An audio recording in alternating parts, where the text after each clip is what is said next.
Order! Order! You are an incorrigible delinquent at times. Behave yourself, man!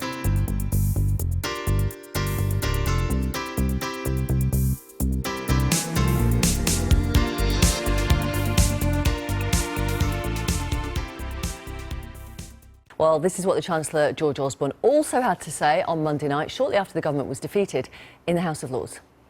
I said I would listen, and that's precisely what I intend to do. I believe we can achieve the same goal of reforming tax credits, saving the money we need to save to secure our economy, while at the same time helping in the transition. That is what I intend to do at the autumn statement.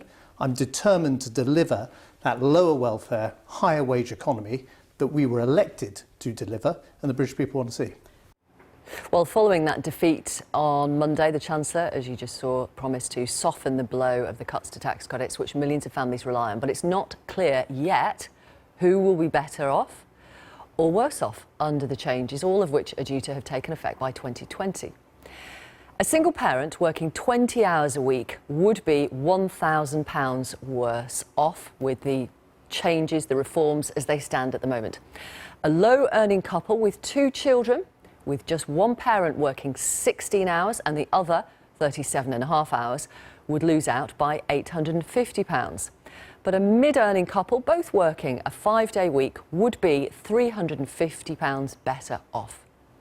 Well, later today, MPs will debate and vote on a plan by Labour's Frank Field, which calls on the government to water down the impact of the tax credit changes. Mr Field, who heads up the Work and Pensions Committee, thinks the cuts should be introduced gradually to allow employers to increase wages in line with the loss in tax credits. We asked him to make this exclusive film for you, meeting people who receive tax credits and those who support the Chancellor's proposed cuts. Hello, my name's Frank Field. I'm the Labour Member of Parliament for Birkenhead, and I also chair the Select Committee of the House of Commons on Work and Pensions. Over the last few months, Parliament has become increasingly concerned about what will be the impact on individual families of the quite large cuts the government's proposing to make in tax credits. Now, I have some ideas about how we could protect the very poorest in this position, but also there's a number of ideas now before the House of Commons which we will be debating shortly. Before that debate, I've come here in Westminster, not far from the House of Commons, to talk to 4 individuals, all of them taxpayers, but 2 of them also claiming tax credits. I want to get the feeling of people who pay tax but get no benefit. I'm also really interested in finding out what it's like to be inside the skin of those families who are facing quite large cuts in tax credits next April, unless Parliament is successful in persuading the government to actually mitigate the effects of cutting the tax credit bill.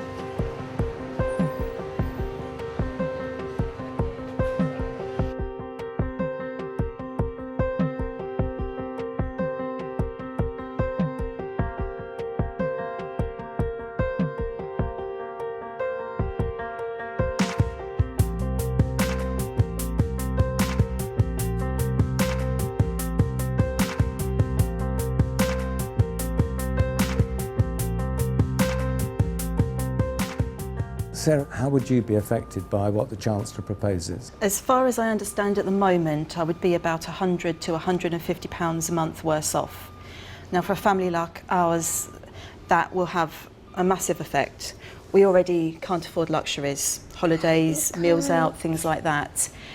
All of our tax credits go onto her childcare bill. Me and my partner, I don't work in a high-flying job and neither does he, and we don't receive one penny of any type of support from the government, and we manage to get by. I think there needs to be a better distinction between who actually needs them and who is claiming them, because there are some people that I know are friends of mine who claim working tax credits, and they actually bring home more in a month than I do, and I work 37.5 hours a week. I'm putting in the labour, I'm putting in the hours, but I'm not necessarily receiving as much at the end of the month as some others may be. Chris, how do you feel about these changes? I don't think it's right that there are people out there who are working full-time who have not got the amount of money that coming in that some other people have. You know, there are people out there who are on benefits of all sizes, shapes and forms, housing benefit and all the rest of it, where they're raking it in. They've got Sky Telly, they've got mobile phones coming out their ears, they've got cars on the drives, and we hadn't got any of that when I was younger and had the kids as youngsters. We couldn't have any of that because we were earning over the limit. So there's got to be something somewhere worked out where it's all fair for everybody, including the taxpayer. Some people do forget that people that claim tax credits are quite often taxpayers themselves as well. Now, I've paid into the system, I've always worked, so I continue to work even though I've got a 2-year-old. The only way I can do that is through the receipt of tax credits to pay for childcare. The issue with me at the moment is that if I work longer, I pay more childcare. If I was to work full-time, I would pay almost double the amount of childcare as I do at the moment. So that's not possible. I wouldn't actually have more money coming in. What about working longer, Nicola? It's not as black and white as just working more hours or getting a pay rise, because I don't financially benefit from that. And then I've got the conundrum of what do I do with my 11-year-old daughter in the school holidays, in the evenings, because I am on my own. Whether you like it or not, I am on my own. How about if the changes were phased in? Would that work? I earn about £10 an hour, so the living wage is not going to make any difference to me whatsoever. And, you know, my daughter is my world, but she costs me a hell of a lot of money. To get her to secondary school was just ridiculous. People don't understand how much it costs. And don't say to me that I shouldn't have had my daughter if I couldn't afford it. I was married, I've always worked, and things happen, and I was 26 and I had my daughter, and you cannot then say things like that to me, because what am I supposed to do? Make her disappear? You said that you earn £10 an hour. I earn £7.50 an hour, so I'm on a heck of a lot. Well, can I just say, how old are you? You're 20. I'm 38. Yeah, no, I know. I've got 17 but years, I'm just 18 years more experience than you. I'm just saying, if you were to probably like work it out over a month, would you find that maybe you were bringing home more money than me? I don't know. I'm not obviously prying, but I'm just saying, if we were to, I earn £11,000 a year. Yeah. Okay. I've rent. I get tax credits of about £98 a week. Right. I get some help with my housing benefit, and I do have an ex-husband that pays maintenance. I rent as well. I privately rent my own house. I don't get anything. Sometimes I do feel at the end of the month, or you know, when payday comes around, I do see people around me who do benefit more. Chris, what messages would you draw from what we've been talking about for the Chancellor? He's got the difficult job now of, within weeks, coming back with new proposals. It has just rolled out of control, I think, and we've been trying to help those that need help, but in that process we've also helped those that are taking and not giving. What they're doing next year is going to push so many children into poverty, and it isn't about adults. It is about the children. Once you've given something to somebody, once the government has decided to make that decision that they are going to give that family that amount every month, you do not take it away that quickly. So a key question is the pace of the reforms. How are these cuts going to affect individual families? The Chancellor, thank goodness, has now begun to talk about bringing in reforms which will help some of the families who will be most affected by the cuts. He, perhaps for obvious reasons, is not keen to talk to me today, so I'm off now to talk to a Tory MP who's been supporting the Chancellor all along. Mark, you've been broadly supportive of the government in the attempts to bring the benefit bill down. Why? Because I think, one of the particular arguments, which I think is broadly one, is that it doesn't really make a huge amount of sense taxing people to then take the money away, put it through the machinery of government, effectively lose value in it, and then hand it back to people at a later date. At the end of the day, we have a huge deficit problem. It doesn't make sense taking money away and giving it back again. There is an issue as to whether this is actually subsidising employees or employers, and that is still a debatable point, but I strongly believe that it's subsidising employers rather than employees. And so we need to resolve this problem once and for all. The government's now saying that they will bring in some changes to the original proposals. What's your response there?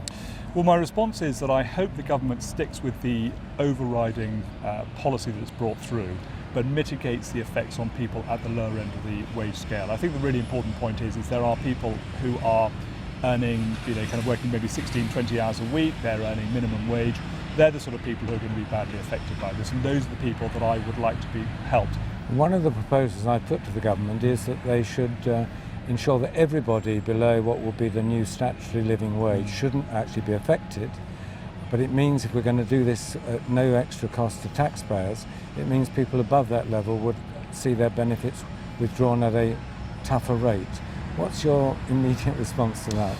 I think one thing I think is really important for everybody, it doesn't matter who you are, is that you have plenty of warning of what's going to happen. And I think people can budget ahead, a year or two ahead. What they can't necessarily do is budget from today to, let's say, to April next year. So I think that whatever measure that you're proposing has to have a certain amount of flexibility in terms of the delivery of it. And if it means those people who are on higher wages, I mean, look, people on higher wages can, they have greater flexibility, but not necessarily that much. They still have commitments. So what we need to be able to do is give them the opportunity to be able to plan for the future. And also, importantly, to see the effects of rising wages come through to those people before they necessarily lose out in terms of reduction of their working credits. The Chancellor's going to be off his rocker if he doesn't listen to you, isn't he? Well, the Chancellor is a very wise and intelligent man, and he thinks through a lot of problems. And I think actually there's a serious issue behind your question, which actually, as Chancellor, it is an incredibly difficult job, being able to balance huge numbers of different things. There are big divisions in the country over the government's proposals to cut tax credits. Here in the House of Commons today, we'll be debating a proposal that I've put forward to protect the very poorest. But other MPs will be keen to put forward their ideas as well. The effects of our debate, we'll know those in the autumn statement, which the Chancellor will give in a couple of weeks' time.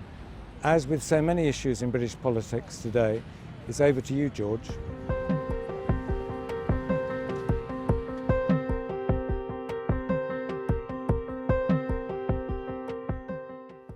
And your views on the cuts to tax credits very welcome. Get in touch by emailing, texting, sending me a message on Twitter, the usual ways.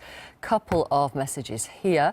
Janet says the government is hitting the hardest the hard-working people that they say they represent, exclamation mark.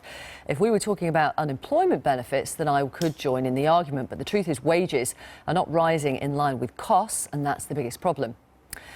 Colin says Frank Field, the Labour MP, helped the Conservatives right at the start of the Conservative attack on our disabled and poor. He's one of the main reasons that Ian Duncan Smith, who's the Work and Pension Secretary, has got away with it all this time. So anything he says now goes in one ear and out the other. He is one of the 20 right-wing traitors.